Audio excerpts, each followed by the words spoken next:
Hi everyone, this is Nagakiran Taliyakala, Chief Audiologist and Speech Pathologist from Magna Speech and Hearing Center. ఈరోజు మనం ప్యూబర్ఫోనియా అనే ఒక voice problem గురించి మాట్లాడుకుందాం. ఎప్పుడైనా మీరు ఎవరిదైనా వాయిస్ విని హలో చెప్పండి మేడం అని చెప్పేసి అనడము, మగవాళ్ళ వాయిస్ తర్వాత అది మగవారని చెప్పేసి తెలుసుకొని అరే ఆడవాళ్ళ వాయిస్ లాగా ఉంది వీళ్ళు మగవాళ్ళ అని చెప్పేసి అనుకోవడము అలా ఎప్పుడన్నా జరిగిందా? అట్లాగే ఎవరన్నా మీతో మగవాళ్ళు వచ్చి మాట్లాడినప్పుడు వాళ్ళ వాయిస్ అమ్మాయిల గొంతులాగా అనిపించిందా? ఇలా మనం అప్పుడప్పుడు చూస్తూనే ఉంటాం. ఈ ప్రాబ్లంని ప్యూబర్ఫోనియా అని చెప్పేసి అంటారు.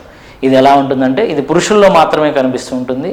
పురుషులు యొక్క మాట్లాడితే వాళ్ళ వాయిస్ అమ్మాయిల వాయిస్ లాగా అనిపిస్తుంటుంది, లేదా చిన్నపిల్లల వాయిస్ లాగా కీచుగా అనిపిస్తూ ఉంటుంది. చాలామంది ఈ ప్రాబ్లం అనేది ఏదో పెద్ద డిసీజ్ అనుకొని, లేకపోతే హార్మోనల్ సమస్య అనుకోను, ఏదో అనుకొని మన లైఫ్ మొత్తం ఇలాగే ఉంటుందని చెప్పేసి చాలా బాధపడుతూ ఉంటారు.